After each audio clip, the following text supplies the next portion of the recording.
قرآن پاک لا کر کے جنید بغدادی کے سامنے رکھا اور کہا اے جنید کیا یہ میرے نبی کی تصویر نہیں ہے؟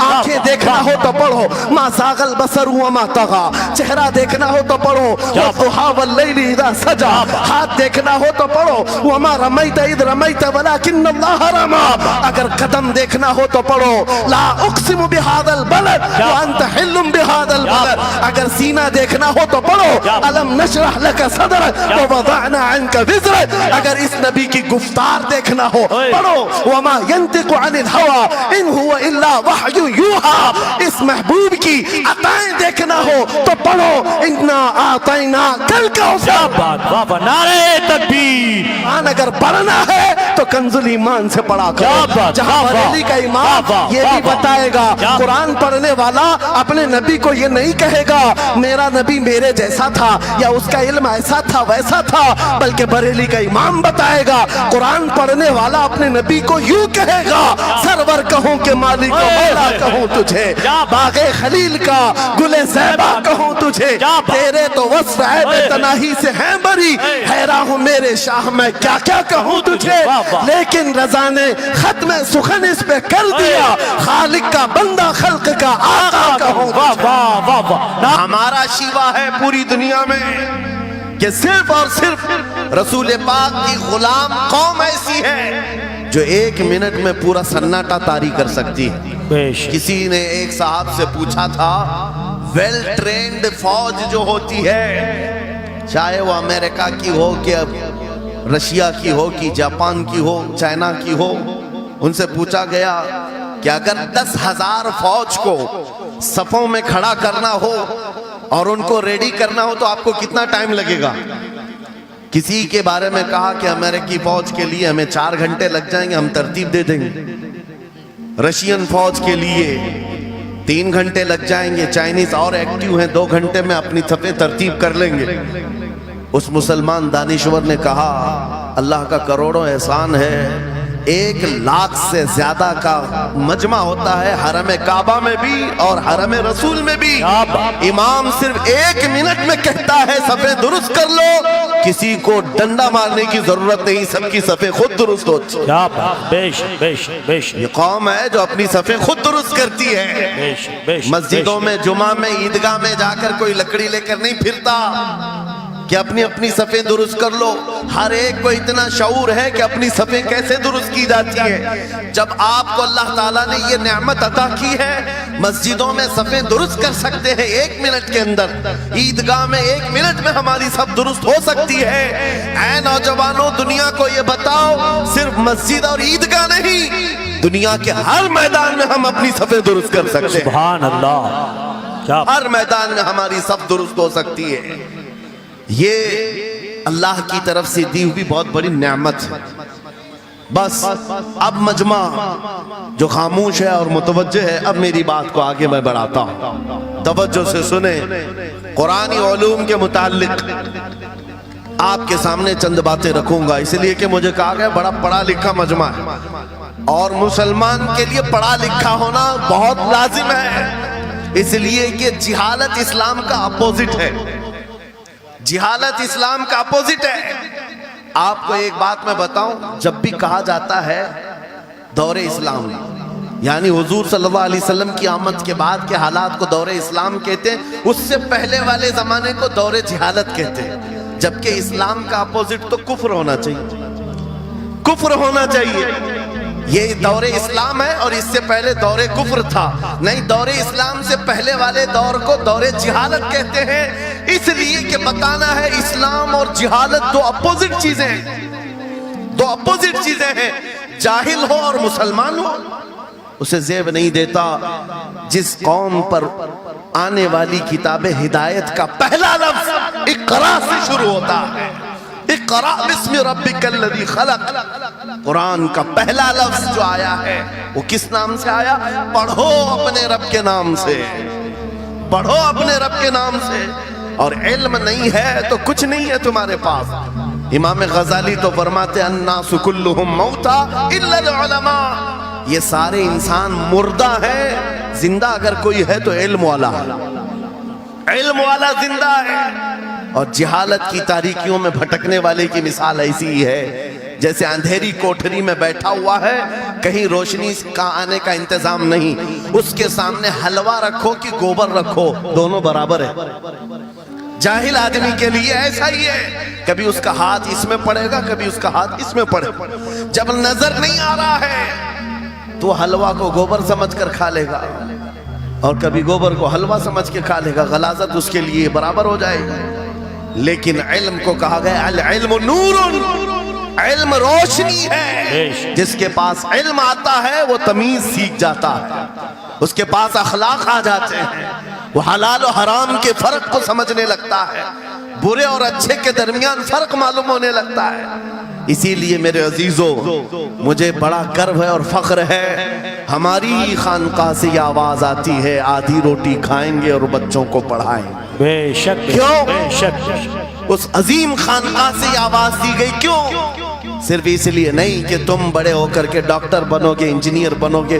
لوگوں کی نظر میں اب بات یہی رہ گئی، یہ پڑھا اس لیے جاتا ہے کہ ڈاکٹر بننا، انجینئر بننا ہے اور کمانا ہے، بہت کمانا ہے۔ علم جو ہے آج کمرشل بنا لیا گیا۔ علم اس لیے نہیں، علم اس لیے حاصل کیا جاتا ہے کہ بندہ خدا کو پہچانے، کیا بات، بے شک، بندہ اپنی حقیقت کو پہچانے، بے شک، زندگی گزارنے کے اسلوب اسے معلوم ہو جائے۔ علم اس لیے سکھایا جاتا ہے۔ بہت سارے لوگ صرف نوکری کے لیے سمجھتے ہیں کہ علم حاصل کرنا چاہیے، نوکری کے لیے نہیں، اپنے اخلاق کو بلند کرنے کے لیے علم آنا بہت ضروری ہے۔ میرے عزیزوں، قرآن عظیم وہ ہدایت کی کتاب تمہارے پاس آئی، اس قوم کے لیے المیہ نہیں ہے تو اور کیا ہے، جو کتاب علوم کا ذخیرہ ہے۔ آج دنیا اس کتاب پر ریسرچ کر کر کے نئے علم و فنون حاصل کر رہی ہے، اس کتاب کو تو ہم مردوں پر پڑھنے کے لیے رکھے ہیں۔ وہ قرآن عظیم جو ہدایت کی کتاب اور سارے علوم کا سر چشمہ ہے، اس کتاب کو کہاں پڑھتے ہیں؟ میتوں پر۔ کسی کا انتقال ہو گیا تو تیجے میں پڑھیں گے، چہلم میں پڑھیں گے، نویں میں، بیسویں میں پڑھیں گے۔ وہ ایصال ثواب کے لیے صرف رکھا گیا، اور اس سے تھوڑا آگے بڑھ گئے تو قسم کھانے کے لیے قرآن۔ آؤ چلو ہم قسم کھاتے قرآن پہ ہاتھ رکھ کر کے، قرآن پہ ہاتھ رکھ کے۔ میاں کیا قرآن قسم کھانے کی کتاب ہے؟ قرآن کی وہ آیت میں نے سب سے پہلے پڑھی، اللہ فرماتا ذالک الکتاب لا ریب فیہ، یہ وہ کتاب ہے جس میں شک کی گنجائش نہیں، اور یہ ہدایت ہے پرہیزگاروں کے لیے۔ اور قرآن میں 3 جگہ یہ لفظ آیا ہے، ھدی للناس، ھدی للمؤمنین، ھدی للمتقین۔ یہ سارے انسانوں کے لیے بھی ہدایت ہے، یہ سارے ایمان والوں کے لیے بھی ہدایت ہے، اور پرہیزگاروں کے لیے بھی ہدایت ہے۔ سب ہدایت الگ الگ انداز سے حاصل کرتے ہیں۔ بارش ایک ہی ہے برسنے والی، زمینیں الگ الگ ہیں۔ بہت نرم زمین ہو تو وہ زمین بارش سے فائدہ زیادہ اٹھاتی ہے، اور تھوڑی سی اوبڑ کھابڑ زمین ہو تو وہاں سے فائدہ کم آتا ہے۔ بارش ایک ہی ہے، قرآن بارش ہدایت ہے، جس کے دل کی زمین جتنی نرم ہوگی اتنا وہ اس سے ہدایت اٹھائے گا، سبحان اللہ، بے شک، واہ، اتنا اس سے فائدہ اٹھائے گا۔ اور آج حالات یہ ہیں، اے نوجوانوں اپنے دل پر ہاتھ رکھ کر کے بتاؤ، قرآن کتنے لوگوں نے پڑھا ہے؟ قرآن کتنے لوگوں نے پڑھا ہے؟ میں ہاتھ نہیں اٹھواتا، کسی بھی بات پر ہاتھ مت اٹھایا کرو، نہ ہی جھوٹے ہاتھ اٹھانا ہے، نہ سچے ہاتھ اٹھانا ہے، نہ ہی کسی اور کو شرمندہ کرنا ہے۔ اپنے دل پہ ہاتھ رکھ کر کے بتاؤ قرآن کتنی مرتبہ پڑھ لیا؟ کیونکہ قرآن پاک بہت سارے لوگ یہ سمجھتے ہیں مدرسے میں بچپن میں ایک بار پڑھ لیا تو اس کا ہدیہ ہو گیا، ختم ہو گیا ہے، اب اس کے بعد پھر ہماری میت پہ ہی پڑھا جائے گا۔ اسی لیے تو قرآن کے علوم سے ناواقف ہو گئے۔ ارے سمجھنا تو دور کی بات، دیکھ کر کے پڑھنا بھی مشکل ہے۔ آج لوگوں کا دیکھ کر پڑھنا مشکل ہو گیا قرآن۔ تمہارے پاس بہت ساری کتابیں نہیں ہیں، بہت سارے گرنتھ نہیں، بہت سارے وید نہیں ہیں جن کا شمار ہی نہیں ہے۔ تمہارے پاس اونلی ون، ایک کتاب قرآن پاک، ایسی محفوظ کتاب جس کے بارے میں اللہ تعالیٰ خود فرماتا ہے سورہ قمر میں، وَلَقَدْ يَسَّرْنَا الْقُرْآنَ لِلذِّكْرِ فَهَلْ مِن مُدَّكِرٍ، ہم نے قرآن کو یاد کرنے کے لیے آسان بنایا ہے کوئی یاد کرنے والا؟ 4 بار یہ آیت ہے، اللہ تعالیٰ فرماتا ہے کوئی یاد کرنے والا؟ اللہ جب فرما رہا ہے قرآن آسان ہے تو کون کہتا ہے یہ مشکل ہے؟ ہم نے خود اپنے ہاتھوں تباہی کو دعوت دی ہے۔ درس قرآن کو اگر ہم نے نہ بھلایا ہوتا، یہ زمانے نے زمانہ نہ دکھایا ہوتا، وہ زمانے میں معزز تھے۔ مسلمان ہو کر آج ہم خار ہوئے ہیں، تاریخ قرآن ہو کر آج ہم چھوڑے بیٹھے ہوئے ہیں۔ قرآن عظیم کو چھوڑ کر بیٹھنا کتنی بڑی گمراہی ہے۔ آج حالات ایسے آ گئے کہ قرآن کو بدلنے کی باتیں ہونے لگ گئی۔ کیوں؟ تم اٹھاتے ہی نہیں۔ 26 آیتیں نکال دو، 25 آیتیں نکال دو، اس میں یہ باتیں، اس میں وہ باتیں ہیں۔ مسلمان کو تو پتہ بھی نہیں ہے کون سی آیتوں کے بارے میں یہ واویلا مچایا جا رہا ہے۔ ارے تم پڑھو، تمہارے لیے قرآن آیا ہے۔ یہ جتنی بھی کانفرنسیں ہیں، میں سمجھتا ہوں اس کے بدلے ہر جگہ صبح و شام قرآن پڑھنے اور پڑھانے کا انتظام ہو جائے۔ اس طرح کے ہزاروں جلسوں سے وہ افضل ہے۔ بے شک، کیونکہ یہ میں نہیں کہہ رہا ہوں، میرے آقا فرماتے ہیں خیرکم من تعلم القرآن وعلمہ، تم میں سے سب سے بہترین آدمی وہ ہے جو قرآن سیکھے اور دوسرے کو سکھائے۔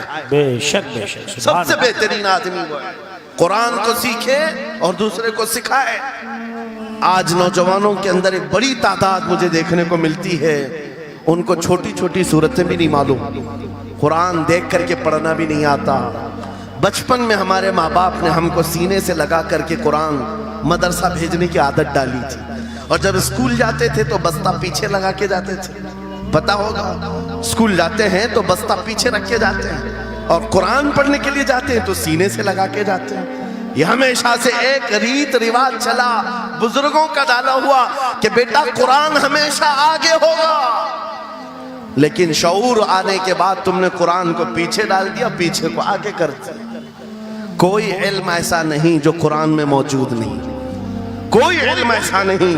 وَلَا رَطْبٍ وَلَا يَابِسٍ إِلَّا فِي كِتَابٍ مُبِينٍ، میرا مولا فرماتا ہے کوئی خشکی اور تری کی بات ایسی نہیں جو ہم نے قرآن میں نہ بیان کی۔ وَنَزَّلْنَا عَلَيْكَ الْقُرْآنَ تِبْيَانًا لِكُلِّ شَيْءٍ، رب فرماتا ہے ہم نے قرآن میں ہر چیز کا واضح بیان اتارا ہے تم پر۔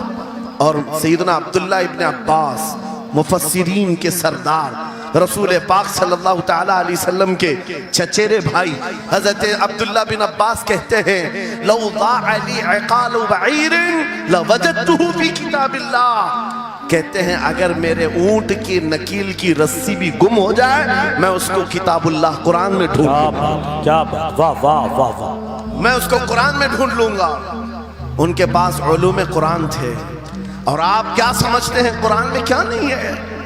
سائنس کی وہ ایجادات کو اگر آپ لے کر کے بیٹھے، میں نے اپنا پورا بیان ریکارڈ کیا ہے 2 سال قبل ہی، یہاں وقت کی قلت ہے، میں آپ کے سامنے عرض کرتا ہوں 16ویں صدی کے بعد یا 18ویں صدی کے بعد سائنس کی ترقیات نے اپنا پیر جمانا شروع کیا ہے اس روئے زمین پر، جبکہ میرے مصطفیٰ کریم صلی اللہ تعالیٰ علیہ وسلم کی زبان اقدس سے نکلے ہوئے کلمات جو قرآن میں موجود ہیں، اٹھاؤ اور میں بتاتا ہوں ہر چیز کا علم قرآن میں موجود ہے۔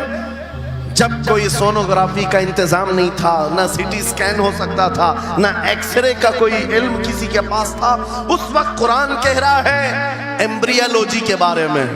کیا بات، ایمبریالوجی کیا ہے؟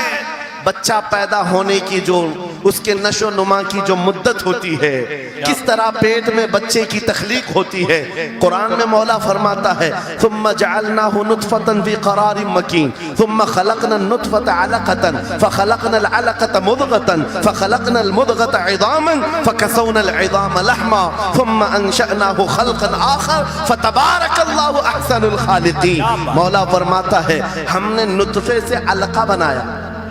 نطفہ کیا ہے؟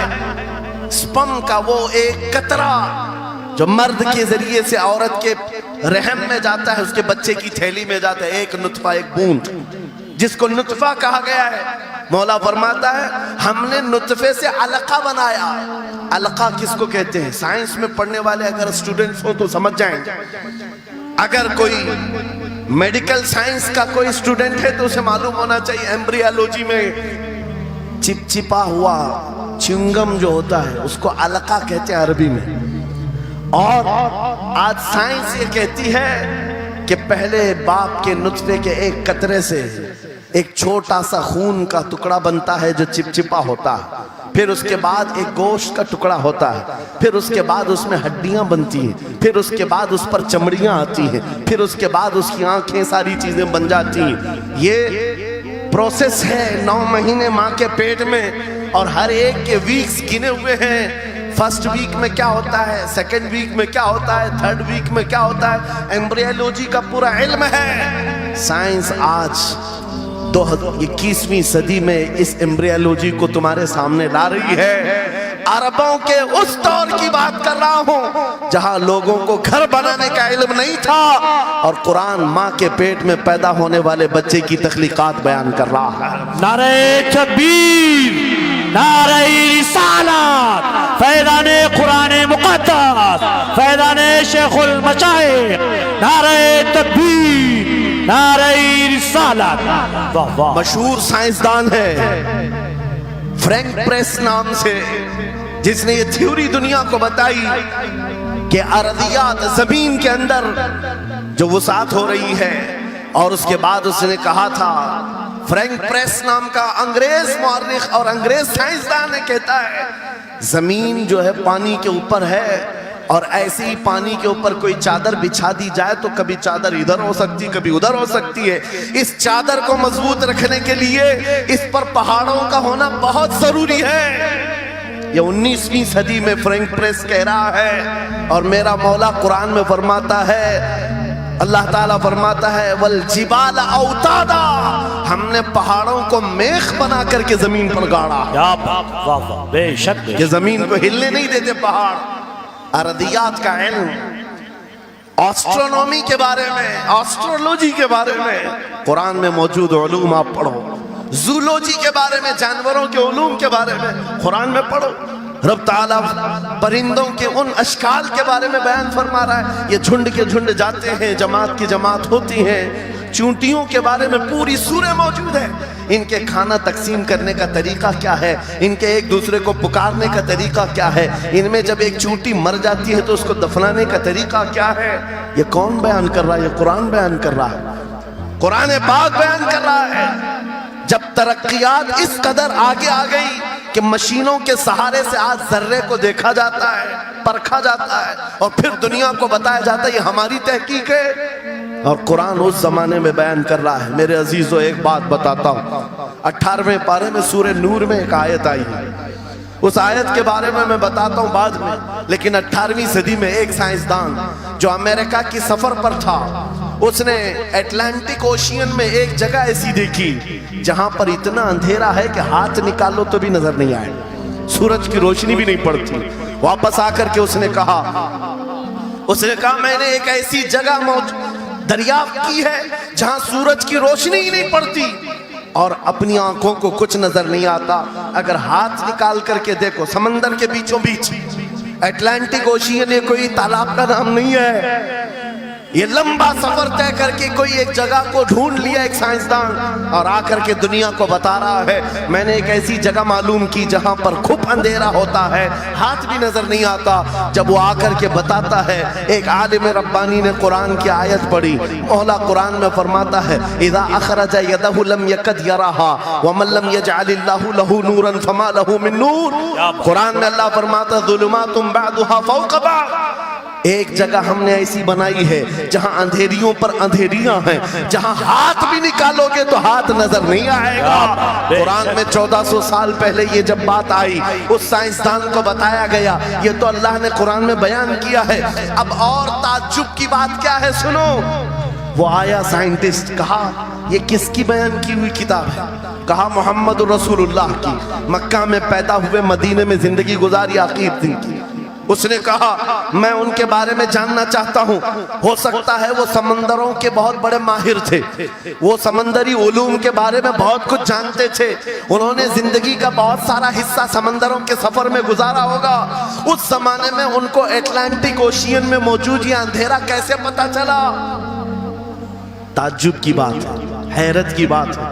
جب اس سائنسدان سے کہا گیا اے عزیز، حقیقی بات تو یہ ہے کہ پوری 63 سالہ زندگی میں میرے آقا ایک بار بھی سمندر کے پاس نہیں گئے، ایک بار بھی اتفاق نہیں ہوا۔ تب وہ کہتا ہے جو بندہ کبھی سمندر کے سفر پر گیا ہی نہیں اور وہ اٹلانٹک اوشین میں موجود اندھیریوں کی بات کرتا ہے تو پھر یہ اپنے پیٹ سے نہیں، یہ اللہ کی بات کر رہا ہے۔ کیا بات، بے شک بے یہ شک خالق سمندر کی بات کر رہا ہے بے شک۔ جس نے وہ اندھیریاں پیدا کی۔ میرے عزیزوں، آپ سے میرا خطاب اس لیے ہے کہ جو ذخیرے اللہ تعالیٰ نے ہماری کتاب مقدس میں رکھے ہیں، اس کو حل کرتے کرتے لوگوں کے بال سفید ہو گئے، اور تم تو اخلاق سیکھنے کے لیے ایسے لوگوں کے پاس جاتے ہو جن کو پیشاب کرنے کا طریقہ نہیں معلوم۔ کیا بات، بے شک۔ قرآن کے علوم کیا کم ہیں تمہارے پاس؟ اب میں آتا ہوں، یہ تو سائنسی باتیں ہو گئی، میتھمیٹکس تو پورا قرآن میں اتنا ہے، بیان کرتے کرتے میں صبح کر ڈالوں۔ قرآن پاک کے عددی اعجازات، قرآن پاک کے حساب، ریاضی، میتھمیٹکس کے فنڈے، بہت کچھ ہے۔ فزکس کے بارے میں ہے، جغرافی کے بارے میں ہے، الجبرا کے بارے میں ہے، سائنس کے بارے میں ہے۔ یہ تمام علوم تو ایک مثال کے طور پر میں آپ کے سامنے رکھ رہا ہوں، لیکن افسوس میں اس قوم سے بات کر رہا ہوں جس قوم نے قرآن کو چھونا بھی بند کر دیا ہے۔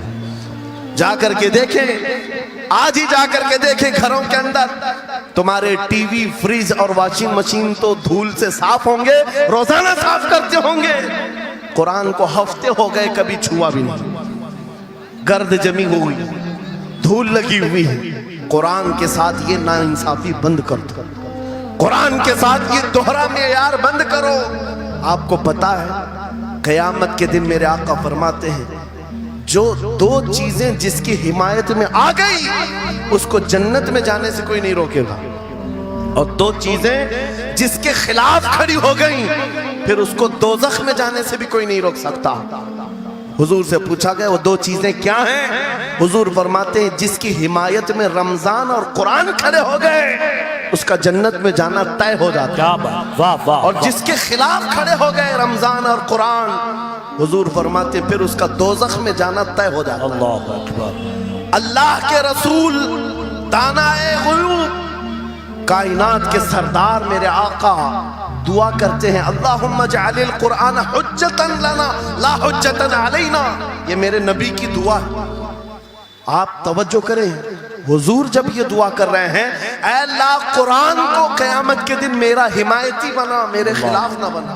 کیا بات، واہ۔ صاحب قرآن خود کہہ رہے ہیں قیامت کے دن اس کو ہمارے خلاف نہ کھڑا کر، قرآن کو ہمارا حمایتی بنا۔ اے لوگوں، ہم کون سی زندگی گزار رہے آج؟ بہت دور ہم آ چکے، بہت دور ہم آ چکے۔ آج قرآن کی تعلیم کو بھی اتنا سستا سمجھا جاتا ہے، اتنا سستا کہ آپ کے پاس اگر بچے کے پاس ٹائم ہوا تو مدرسہ بھیجو، نہیں تو چھوڑو جائیں۔ مدرسوں میں آنے والے وہ بچے جن کی ناک بہ رہی ہو، کپڑے ڈھنگ کے نہ ہو، قاری صاحب اور حافظ صاحب خود ہی اس کو صاف بھی کریں، خود ہی پڑھا کر کے بھی بھیجیں۔ کیا تم اپنے وقت کی مشہور کانوینٹ اسکول میں بھی اسی طرح اپنے بچوں کو بھیجتے ہو؟ وہاں پر غیر حاضری سے کتنا ڈرتے ہو، اپنی چھٹیاں ترک کر دیتے ہو، رشتہ داروں سے ملنا بند کر دیتے ہو۔ نہیں، بچے کی اسکول چھوٹ سکتی ہے، لیکن قرآن کے ساتھ کیسا دوہرا سلوک ہے، قرآن کے ساتھ کیسا معیار ہے۔ آپ کو میں بتاتا ہوں، امام ہمارے سراج الامہ امام اعظم ابو حنیفہ رضی اللہ تعالیٰ عنہ اپنے بیٹے کو جس قاری قرآن کے پاس پڑھنے کے لیے بھیجا کرتے تھے، قاری صاحب نے امام اعظم کے بچے کو پورا قرآن پڑھا دیا۔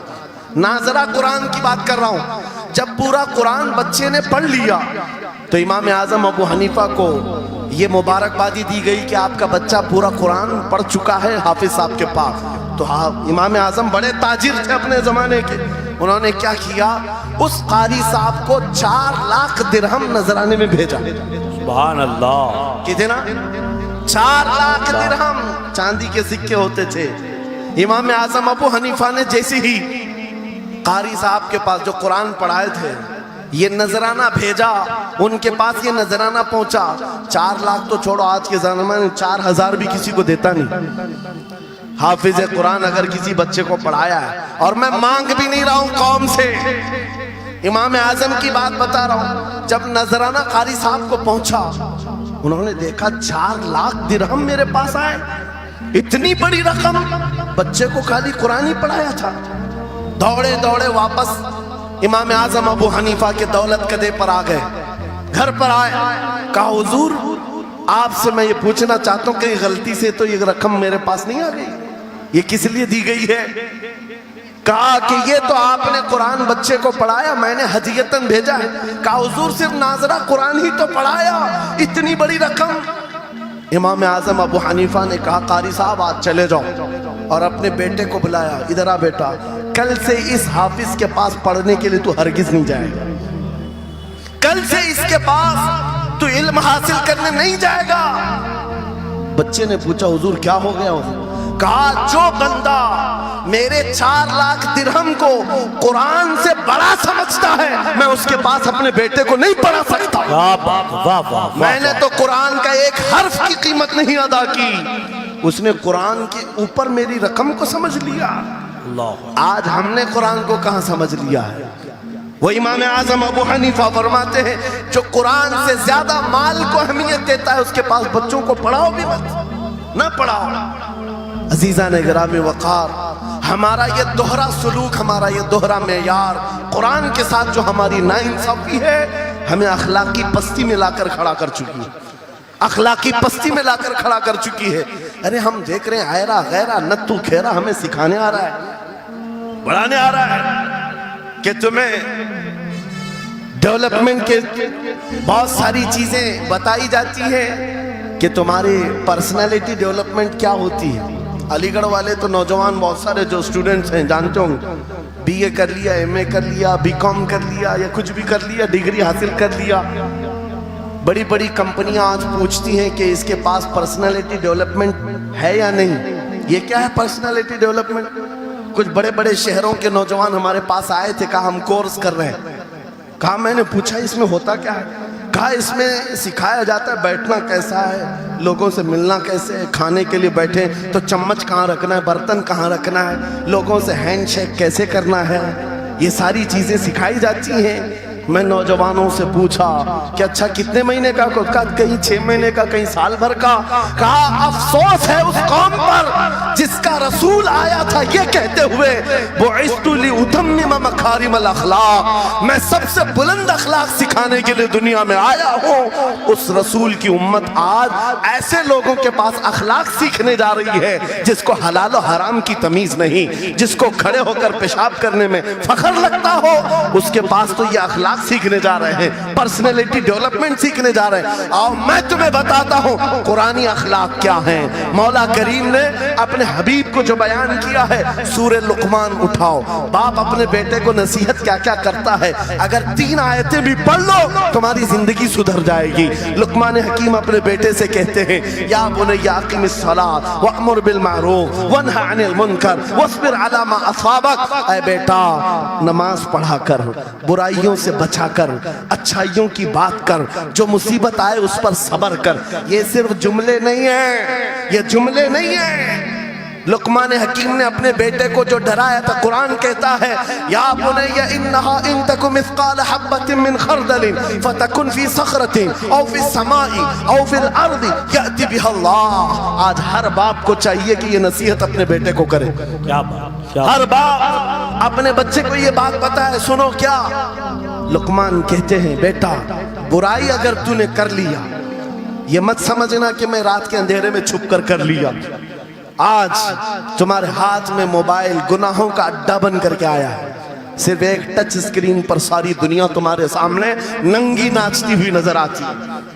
کتنے نوجوانوں نے اپنے اخلاق کا قتل کر لیا ہے, ان کی آنکھیں حیا سے ناپاک ہو گئی ہیں. کتنے لوگوں نے اپنا نور ایمان بیچ دیا موبائل کی اسکرین پر چلنے والی ان بے حیا تصویروں پر. کتنے تو فریفتہ ہو گئے, کتنے جوانی برباد کر چکے ہیں. تم کیا سمجھتے ہو میرے عزیزو؟ ایک جوان نے مجھے بتایا تھا, رات کے وقت میں تنہا موبائل لے کر بیٹھا تھا, اچانک پردہ ہلا تو ڈر لگا, جلدی سے اسکرین آف کیا, بیٹھا. مجھے لگا ماں آئی ہوگی, باپ آیا ہو, کوئی آیا ہوگا, لیکن کوئی نہیں. پردہ ہلا, ایک بلی آئی تھی, اس سے بھی ڈر لگ گیا. میں نے کہا پردے کے ہلنے سے اتنا ڈر ہے کہ کوئی آ جائے, تیرا ایمان کہاں گیا؟ وہ مولا کہتا ہے یعلم خائنۃ الاعین وما تخفی الصدور. وہ رب تمہارے دلوں میں گزرنے والے حالات کو بھی دیکھ رہا ہے، بے شک تمہاری آنکھوں کی خیانت کو بھی وہ دیکھ رہا ہے۔ جب تمہارا یقین ہی ختم ہو گیا تو کیا کرو گے؟ اسی لیے عربی کا مشہور مقولہ ہے اذا لم تستحی فافعل ما شئت واصنع ما شئت، جب تمہارے اندر سے حیا نکل جائے تو جو چاہے کرو، جو چاہے کر لو۔ آج لقمان حکیم کی وہ بات میں پیش کر رہا تھا، آیت مکمل کرتا ہوں۔ باپ اپنے بیٹے سے کہتا ہے اگر برائی کر لیا تو اگر بے حیائی ہو گئی، یہ مت سمجھ کے بہت چھپ کر کے کیا۔ آج سے 4000 سال پہلے لقمان حکیم کہہ رہے ہیں اپنے بیٹے سے، اگر برائی تو آسمانوں میں جا کر کرے گا، یا پہاڑ کے اندر گھس کر کرے، یا زمین کے اندر جا کر کرے، کہیں پر بھی کر لے، جبکہ یہ تینوں چیزیں ان کے زمانے میں نہیں تھی۔ نہ پہاڑوں کے اندر جا کر کے کرنے کا تصور، نہ زمینوں کے اندر جانے کا، نہ آسمانوں میں اڑنے کا تصور، یہ سب آج کے دور میں ممکن ہے۔ اور لقمان حکیم کہتے ہیں اگر تو ان سب جگہوں پر جا کر کہیں پر بھی کرے گا، یأتی بہ اللہ، اللہ وہ تیرے سامنے لے کے آئے گا۔ بے شک بے شک وَمَنْ يَعْمَلْ مِثْقَالَ ذَرَّةٍ خَيْرًا يَرَى وَمَنْ يَعْمَلْ مِثْقَالَ ذَرَّةٍ شَرًّا يَرَى، تم اگر رائی کے دانے کے برابر بھی نیکی کرو اللہ وہ تمہیں دکھائے گا، رائی کے دانے کے برابر بھی برائی کرو اللہ تمہیں دکھائے گا۔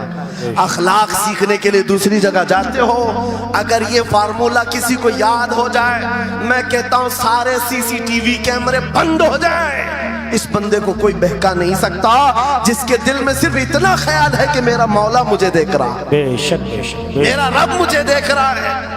اس کی نگرانی کے لیے کسی کیمرے کی ضرورت نہیں، کسی سی سی ٹی وی کی ضرورت نہیں۔ عزیزان گرامی وقار، بچوں کے دلوں میں اخلاق بعد میں آئیں گے، اللہ کا خوف ان کے دل میں ڈالو، اللہ دیکھ رہا ہے، ایک دن تمہیں حاضر ہونا ہے، سب لایا جائے گا، سب لایا جائے گا، جو کچھ کیا تھا، جو کچھ کہا تھا، سب لایا جائے گا۔ لقمان حکیم نے اپنے بیٹے کو اخلاق سکھایا، کیا سکھایا؟ وَاقْصِدْ فِي مَشْيِكَ وَاغْضُضْ مِنْ صَوْتِكَ إِنَّ أَنْكَرَ الْأَصْوَاتِ لَصَوْتُ الْحَمِيرِ، چلنا ہو تو میانہ انداز میں چلو، ایسے نہیں کہ اکڑ کر چلنا ہے یا جھک کر چلنا ہے، اعتدال کے ساتھ چلو اور آواز کو نرم رکھا کرو۔ بے شک قرآن کہتا ہے سب سے بری آواز گدھے کی آواز ہے۔ لوگ آج چلاتے ہیں ایک دوسرے کو، ٹھٹے مارتے رہتے ہیں، یہ محفلوں کے آداب بھی نہیں، نہ ہی تمہارے اخلاق ہیں۔ اسی لیے شیخ سعدی نے فرمایا ہے تا مرد سخن نہ گفتہ باشد عیب و ہنرش نہ ہفتہ باشد، جب تک آدمی بات نہیں کرتا اس کی اچھائیاں بھی معلوم نہیں ہوتی، اس کی برائیاں بھی نہیں معلوم ہوتی۔ بے شک جب بات کرتا ہے تو پتہ چل جاتا ہے اس کے اخلاق کیسے ہیں، بات کرتا ہے تو سمجھ میں آ جاتا ہے کون سی کیٹیگری کا ہے۔ اسی لیے اپنی زبان کو ایسی رکھو کہ دنیا تمہیں اعلیٰ نسل کا سمجھ سکے، بات کرو تو تمیز کے ساتھ، چیخ پکار کرنا، ایک دوسرے کو اس طرح سے بات کرنا نوجوانوں میں آج عام ہو گیا۔ قرآن کہتا ہے اپنی آوازوں کو پست کرو۔ ایک اور بات رب فرماتا ہے وَلَا تُسَعِّرْ خَدَّكَ لِلنَّاسِ، لوگوں کو سے منہ موڑ کر کے بات مت کرنا، سامنے تمہارے کوئی کھڑا ہے اور تم ادھر گھوم کر کے بات کر رہے ہو، یہ آج فیشن ہو گیا ہے، پیچھے پلٹ کر کے بات کرنا، ادھر دیکھ کر کے اس کو بات کرنا، لوگ یہ سمجھتے ہیں فیشن ہے۔ میرا مولا فرما رہا ہے یہ اخلاق سے گری ہوئی حالت ہے۔ جب بات کرو تو آمنے سامنے، لوگوں سے منہ ٹیڑھا کر کے بات نہ کرنا، یہ اخلاق کون سکھا رہا ہے؟ یہ قرآن عظیم ہے۔ تم پرسنالٹی ڈیولپمنٹ سیکھنے کی بات کر رہے ہو، تعلیمات اسلام کو چھوڑ کر کیا پرسنالٹی ڈیولپمنٹ حاصل کر پاؤ؟ تمہارے پاس سب کچھ ہے لیکن سیکھنا نہیں چاہتے۔ آج تک نوجوانوں میں سے مجھے کوئی ملا نہیں اس طرح سے کہ لوگ آتے ہیں مفتی صاحب بیوی کو 2 طلاق دے دیا 3 طلاق دے دیا، اب کیا کرنا ہے، عدت کیسے گزارنا ہے؟ یا زیادہ سے زیادہ دارالفتہ میں آتے ہیں مفتیان اکرام ہوں گے، جھگڑے کے مسائل لے کر کے آتے ہیں، باپ مر گئے اس کو کتنا ملنا ہے، اس کو کتنا ملنا ہے۔ ارے زندگی گزر گئی، کبھی آ کر کے یہ کیوں نہیں پوچھا میرے گھر میں منگنی ہو رہی ہے، شادی ہو رہی ہے، یہ بتائیں میرے مصطفیٰ نے کیسے شادی کی؟ کیا بات ہے، کیا بات، بے شک یہ کیوں نہیں پوچھا؟ میں بیمار ہو گیا ہوں، مجھے بتائیں رسول اللہ نے بیماری کے عالم میں کیا کہنے کا حکم دیا؟ کیا بات